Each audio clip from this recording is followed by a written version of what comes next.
जी viewers अस्सलाम वालेकुम। आप देख रहे हैं चैनल लिटरेचर लवर और मैं हूं आपके साथ इंतज़ार हुसैन। तो आज का जो हमारा लेक्चर होगा वो इसमें हम डिस्कस करेंगे कि पैराडाइज लास्ट के अंदर कौन सा करैक्टर ऐसा है जिसको हम एज अ हीरो देख सकते हैं। तो ये एग्ज़ाम के पॉइंट ऑफ व्यू से बहुत इंपॉर्टेंट क्वेश्चन कंसीडर किया जाता है। यानी जब भी पैराडाइज लास्ट की बात आती है तो इसमें इस क्वेश्चन के ऊपर हमेशा डिस्कस किया जाता है कि इसमें हीरो कौन सा करैक्टर है। तो इसमें मुख्तलिफ करैक्टर्स को हीरो साबित करने की कोशिश की जाती है। मसलन एडम को भी कंसीडर किया जाता है कि वो हीरो है, सैटर्न को भी कोशिश की जाती है कि वो हीरो है, और सम टाइम लोग कहते हैं कि एज अ इसके अंदर गॉड को एज अ हीरो लिया जाता है। तो बेसिकली ये होता है कि लिटरेचर के अंदर कोई भी चीज़ जो है वो एग्जैक्ट नहीं होती। उसमें आपने अपने आर्गूमेंट के ज़रिए, आपने अपने एग्जांपल्स के ज़रिए, अपने स्टेटमेंट्स के ज़रिए, टेक्स्ट की हेल्प के साथ आपने प्रूव करना होता है कि जो बात आप कर रहे हैं वो ठीक है। अगर इसके अंदर आप एडम को अपने स्ट्रॉन्ग आर्गूमेंट के साथ साबित कर सकते हैं कि वो एज अ हीरो है तो आप एडम को भी कह सकते हैं। अगर आप कहते हैं कि सैटर्न एज अ हीरो है तो सैटर्न के हक में जो आपके आर्गूमेंट है वो स्ट्रांग होने चाहिए। तो इस तरह अगर आप कहते हैं कि इसमें एज अ हीरो गॉड को लिया जाता है, अगर आप गॉड को एज अ हीरो लेते हैं तो उस मामले में भी आपके आर्गूमेंट ही ये फैसला करते हैं, ये डिसीजन करते हैं कि आपकी बात जो है वो ठीक है या नहीं ठीक। तो आज के लेक्चर के अंदर हम ये देखेंगे कि इसके अंदर सैटर्न को एज अ हीरो अगर लिया जा सकता है तो कैसे। तो लेक्चर स्टार्ट करने से पहले अगर आपने अभी तक मेरा चैनल सब्सक्राइब नहीं किया हुआ तो आप इसको सब्सक्राइब कर लें ताकि जो भी वीडियो अपलोड हो उसका आपको नोटिफिकेशन मिलते रहें। तो चलते हैं आज के लेक्चर की तरफ। यानी आज हमने ये प्रूव करना है, आज हमने ये देखना है कि मिल्टन की पैराडाइज लास्ट के अंदर सैटर्न एज अ हीरो कौन कौन से आर्गूमेंट हैं, कौन कौन सी स्टेटमेंट्स हैं, कौन कौन सी बातें हैं जो ये बात साबित करती हैं। तो अगर हम पैराडाइज लास्ट के हीरो की बात करें तो इसमें मेजर जो करैक्टर्स कंसिडर किए जाते हैं वो एडम एंड सैटर्न को कंसिडर किया जाता है कि एक एडम एज अ हीरो हो सकता है और एक सैटर्न एज अ हीरो हो सकता है। तो सबसे पहले तो ये है कि हीरो की जो पर्सनैलिटी है, हीरो की जो करैक्टरिस्टिक्स हैं वो हमारे माइंड में होनी चाहिए कि जब भी हम कोई ड्रामा, मूवी, कोई एपिक पोएम देखते हैं तो उसके अंदर हीरो उस करैक्टर को कंसिडर किया जाता है जो डोमिनेंट हो, जिसकी बात जो है वो डोमिनेंट हो, उसकी बात के अंदर वज़न हो। अगर कोई करैक्टर जिसकी बात को दूसरे करैक्टर्स यानी साथ वाले लोग या उसको कंसिडर ही ना कर रहे हों, या जो रीडर है वो उसकी अथॉरिटी को समझ ही ना रहा हो, तो इसका मतलब होता है कि उसमें कहीं ना कहीं ड्रॉबैक है। तो सबसे पहले अगर हम देखें कि सैटर्न के अंदर ऐसी कौन कौन सी क्वालिटीज़ हैं जो इसको हीरो बनाती हैं, वो एक डिटेल के साथ हम डिस्कस करते हैं। तो हीरो वाली जो, अगर मैं इसको पर्सनली इस पोएम को देखूं तो इसमें सैटर्न के अंदर काफ़ी करैक्टरिस्टिक्स, काफ़ी क्वालिटीज़ ऐसी हैं जो इसको एज अ हीरो साबित करने के लिए काफ़ी है। तो अगर हम इस चीज़ के ऊपर बात करें कि इसमें अगर सैटर्न को हम एज अ हीरो ले रहे हैं तो कौन कौन सी चीज़ें हैं जो इसको हीरो साबित करती हैं। सबसे पहले तो ये है कि इसका एपिक पोएम है, ये जो पोएम है इसके अंदर जो सैटर्न है उसकी पर्सनैलिटी बहुत डोमिनेंट है। अगर इस स्टोरी में से अगर सैटर्न का करैक्टर साइड पे कर दिया जाए, निकाल दिया जाए, तो पीछे स्टोरी में कुछ बचता ही नहीं है। जो स्टोरी में इंटरेस्ट डेवलप हुई है वो सारी की सारी इंटरेस्ट जस्ट सैटर्न की वजह से है। इन सैटर्न के करैक्टर को इतना स्ट्रॉन्ग तरीके के साथ पोर्ट्रे किया गया है कि हम इसको एज अ हीरो बड़ी आसानी के साथ देख सकते हैं और मान सकते हैं। यानी इसमें जो करैक्टर है सैटर्न का, उसमें जो खूबी है डोमिनेंट होना, यानी पूरी की पूरी स्टोरी के अंदर सबसे डोमिनेंट जो करैक्टर है वो सैटर्न का ही है। यानी जो पूरा स्टोरी का एक्शन है उसमें पूरी स्टोरी में as a Saturn as a dominant character है। उसके बाद अगर हम बात करें क्रिटिक्स की, जो पॉपुलर क्रिटिक्स गुजरे हैं तो उनमें से भी काफ़ी क्रिटिक्स जो हैं वो सैटर्न को ही एज अ हीरो कंसिडर करते हैं। तो सैटर्न को एज अ हीरो सबसे पहले देखा था ड्राइडन ने। Dryden you know very well कि एक बहुत पॉपुलर क्रिटिक्स था। तो सबसे पहले उसने कहा था कि जो पैराडाइज लास्ट के अंदर हीरो वाली बात है वो किसकी है, वो सैटर्न है। फॉर एग्जाम्पल उसने एक बाकायदा स्टेटमेंट दी थी, जिस स्टेटमेंट में उसने कहा था the devil is the hero of Milton's paradise last. ये जो उसकी स्टेटमेंट है ये इस स्टेटमेंट को माइंड में रखते हुए बाद में जो काफ़ी क्रिटिक्स थे उन्होंने भी सैटर्न को ही हीरो कंसिडर किया, जिनके अंदर अगर हम जाएं जो बाद के जो करैक्टर्स थे, जैसे वो रोमांटिक पोइट्स थे, रोमांटिक राइटर्स थे, उन्होंने भी सैटर्न को ही एज अ हीरो लिया था, जैसे विलियम ब्लैक, शेले, हैजलिट। तो ये वाले वो लोग थे जो सैटर्न को ही एज अ हीरो कंसिडर करते थे, और इनकी जो ओपिनियन थी उसके स्ट्रांग होने की वजह बैक में वो ड्राइडन की स्टेटमेंट थी, जिसमें वो कहता है कि सैटर्न जो है वो एज अ हीरो है, या डेविल जो है वो एज अ हीरो है। उसके बाद अगर हम, ये तो होगी क्रिटिक्स की बात, कि Dryden, Shelley, Hazlitt and William Blake वगैरह वगैरह, ये वाले जो हैं ये इस बात के हक में हैं कि इस पोएम के अंदर, इस स्टोरी के अंदर जो हीरो है वो सैटर्न है। नेक्स्ट अगर हम क्वालिटीज़ की बात करें, सैटर्न का अगर जो करैक्टर है उसको अगर हम देखें कि उसमें कौन कौन सी क्वालिटीज़ हैं जो उसको एज अ हीरो साबित करती हैं, तो उसकी बात करें तो हम, ये बात होती है कि ये इस स्टोरी के अंदर ये एक वाहिद और अकलौता करैक्टर है जो कन्फ्लिक्ट और एंड्योरेंस रखता है, यानी इस करैक्टर में कन्फ्लिक्ट एंड एंड्योरेंस जो है वो सबसे ज़्यादा पाई जाती है सैटर्न के करैक्टर के अंदर। यानी अगर एक करैक्टर बिल्कुल फ्लैट जा रहा हो, उसमें कोई वेरिएशन ना आ रही हो, कोई ऊंच नीच ना आ रही हो, तो वो हीरो नहीं हो सकता।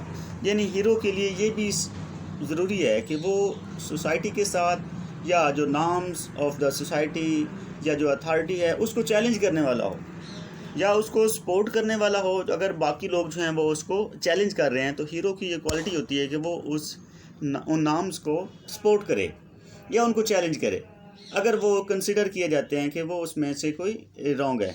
तो इस तरह सैटर्न जो है वो कन्फ्लिक्टिंग करैक्टर था, यानी उसके अंदर कन्फ्लिक्ट था, वो उसने अथॉरिटी को चैलेंज किया। नेक्स्ट अगर हम दूसरी बात देखें तो जो सैटर्न है उसके अंदर करेज एंड स्पिरिट बहुत ज़्यादा है, यानी करेज और स्पिरिट सैटर्न के करैक्टर में आपको बड़ी वाज़ेह नज़र आती है कि यानी कि उसको जब जन्नत से निकाल भी दिया गया था, दोज़ख में भी डाल दिया गया था, तो वहाँ पे दोज़ख के अंदर भी उसने अपनी हिम्मत नहीं हारी, बल्कि क्या किया है, जो उसके बाकी फ्रेंड्स थे, जो उसके बाकी दोस्त थे, कंपेनियंस थे, उनको कलेक्ट किया, उनको इकट्ठा किया, उनको भी करेज दी, उनके अंदर भी एक स्पिरिट, रेवोल्यूशनरी स्पिरिट उनके अंदर पैदा करने की कोशिश की। उसकी जो स्पीचेज़ हैं वो इसका बड़ा वाज़ेह प्रूफ हैं। तो उसने क्या किया, दूसरे जो करैक्टर्स थे उनके अंदर भी एक स्पिरिट पैदा की, एक करेज पैदा की। यानी सैटर्न के करैक्टर में या सैटर्न के अंदर इस एपिक पोएम में करेज और स्पिरिट वाला एलिमेंट जो है वो बहुत डोमिनेंट है, जो कि एक हीरो के लिए बहुत ज़्यादा ज़रूरी होता है। अगर हीरो के अंदर करेज और स्पिरिट ना हो तो उसको हीरो हम नहीं समझ सकते। उसके बाद अगली जो क्वालिटी इसकी है वो है डिटर्मिनेशन। तो जो सैटर्न है उसके अंदर डिटर्मिनेशन वाला एलिमेंट बहुत स्ट्रांग है। हीरो बहुत, सैटर्न बहुत डिटर्मेंट बंदा है, यानी उसने इवन के जंग हार भी ली है, जंग हारने के बावजूद भी उसने डिटर्मिनेशन नहीं हारा।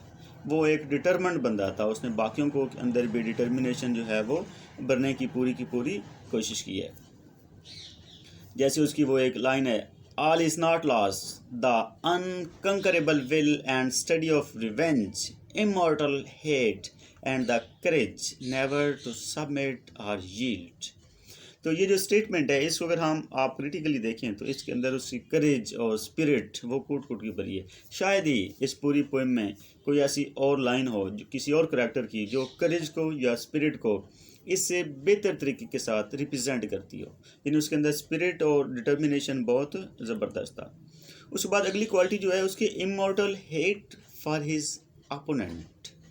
तो हीरो के लिए यानी सैटर्न के करैक्टर के अंदर इमॉर्टल हेट जो है, यानी जो उसके अपोनेंट थे, जो उसके अपोनेंट था उनके खिलाफ जो एक हेट है वो एक परमानेंट रही है, यानी उसमें वेरिएशन नहीं आई, उसमें वेरिएट नहीं हुआ कुछ कि उसने छोड़ दिया हो, यानी स्ट्रगल जो है उसने कुछ टाइम करने के बाद स्ट्रगल को क्विट कर दिया हो, ऐसा नहीं हुआ, बल्कि वो एक कंटिन्यूटी के साथ, एक तसलसल के साथ अपने स्ट्रगल को उसने जारी रखा है।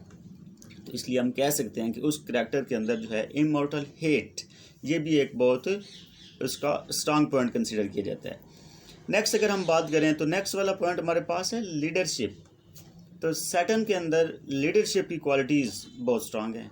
यानी आप देखें कि वहाँ पे उसके साथ जो बाकी भी एंजल थे, फॉलन एंजल, तो वो वाले सारे के सारे तो आराम से सुकून से वहाँ पे आग के अंदर यानी दोज़ख के अंदर पड़े थे। उन्होंने ये ज़हमत नहीं की, उन्होंने कुछ नहीं किया कि वो कुछ करें या वो एक पूरी जंग करें या एक पूरी स्ट्रगल करें। वो सिर्फ़ और सिर्फ सैटर्न ही था जिसने उन सबको यकजा किया, उन सबको इकट्ठा किया एज अ लीडर। उसने उन सबको मोटिवेट किया, उनको स्पिरिट के लिए तैयार किया, उनको डिटरमेंट किया। तो ये जो लीडरशिप वाली क्वालिटी है ये भी सैटर्न के करैक्टर के अंदर हमें बड़ी वाज़ेह नज़र आती है। यानी आप देखें कि जो सैटर्न के सारे बाकी उसके दोस्त थे, बाकी फ्रेंड थे, वो उसको बिल्कुल एग्जैक्टली ओबे कर रहे थे, एग्जैक्टली मान रहे थे। जैसे सैटर्न ने कहा कि ये चीज़ ऐसे है, ये चीज़ हमने ये करना है, जो प्लान सैटर्न ने बनाया, डिवाइस किया, उसके साथ साथ उसके सारे जो दोस्त थे, उसके सारे जो सबऑर्डिनेट थे, वो उसके साथ चले। तो इस पॉइंट को देख के हम ये कह सकते हैं कि सैटर्न जो है वो एक बहुत बड़ा लीडर था। तो हीरो के लिए लीडर होना भी बहुत ज़रूरी है। तो वो कैसा हीरो हो कि अगर उसकी बात कोई दूसरे जो करैक्टर हैं या दूसरे लोग जो हैं वो अगर उसकी बात मान ही ना रहे हों तो उसको तो हम हीरो नहीं कंसिडर कर सकते। उसके बाद अगर हम बात करें इसकी मिल्टन की, तो मिल्टन एक हीरो, यानी मिल्टन ने जिसको हीरो एज अ प्रूव करने की कोशिश की होती है, मिल्टन एक हीरो की अगर हम बात करें तो उसमें एक करैक्टर जो है वो हमारे पास होता है, यानी मुख्तलिफ क्वालिटीज़ है ना। तो उसमें एक चीज़ होती है सिंपैथेटिक पर्सन। तो जो सैटर्न है, सैटर्न ने अपने जो उसके फलन एंजल थे उनके साथ सिंपथी शो की है। इवन कि वो रोना शुरू कर देता है, वो उनको करेज दिलाते दिलाते वो रोना शुरू कर देता है कि आप सारे या हम सारे जो हैं वो कैसे एक सिंपथी की कंडीशन में हैं, कैसे हम दुख में हैं, हमारी माइजरेबल कंडीशन है। तो हमारी ये जो कंडीशन है ये चेंज होनी चाहिए, हमें स्ट्रगल करनी चाहिए, हमें कोशिश करनी चाहिए। तो वो भी जो है बाकी दुनिया के लिए यानी बाकी लोगों के लिए एक सिंपथी का शो करता है। और यही सिंपथी सेम जो है बहुत से क्रिटिक्स की इसके बारे में भी है, सैटर्न के करैक्टर के बारे में भी वो सिंपथी शो करते हैं। एक और पॉइंट बड़ा जो इसको हीरो साबित करने के लिए हम कह सकते हैं कि मिल्टन, ये करैक्टर कहा जाता है कि मिल्टन ने सैटर्न का जो करैक्टर है वो मिल्टन को रिप्रेजेंट कर रहा है। तो ये कैसे हो सकता है कि एक राइटर जिस करैक्टर में वो खुद को दिखा रहा है, खुद को शो कर रहा है, उस करैक्टर के अंदर उसको वो विलन साबित करे? डेफिनेटली वो उस करैक्टर में तो हीरो रहेगा। उसने खुद को हीरो, खुद को पॉजिटिव करैक्टर, खुद की क्वालिटीज़, करैक्टरिस्टिक्स ज़्यादा दिखानी है तो तभी वो पॉजिटिव करैक्टर बनेगा। इसका मतलब है अगर मिल्टन का, सैटर्न का जो करैक्टर है वो मिल्टन को पॉइंट आउट कर रहा है, मिल्टन की अपनी पर्सनल लाइफ को, तो इस वजह से मिल्टन ने इस करैक्टर को पॉजिटिव लिया, यानी इसमें उसने डिटर्मिनेशन दिखाई है, वो हीरो ही हो सकता है। कोई भी बंदा, कोई भी इंसान अपनी स्टोरी में मोस्टली तौर पे हीरो ही होता है। नेक्स्ट अगर हम देखें तो डोमिनेंट की फिगर की हमने पहले भी बात की है। तो जो सैटर्न है वो इस पूरी स्टोरी के अंदर एक डोमिनेंट फिगर है। जितनी डोमिनेशन इस करैक्टर में दिखाई गई है, इस पैराडाइज लॉस्ट में शायद कोई दूसरा करैक्टर ऐसा नहीं है जो इतनी डोमिनेशन को दिखा रहा हो। तो डोमिनेशन जो है वो भी इस करैक्टर की एक खूबी है, एक क्वालिटी है जो कि एक हीरो के लिए बहुत या इंतहाई ज़रूरी है।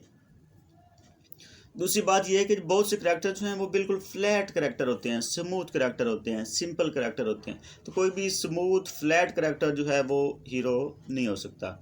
तो जो सैटर्न का करैक्टर है वो बहुत ही कम्प्लेक्स करैक्टर है, उसमें वेरिएशन आ रही है, उसमें चेंज आ रही है।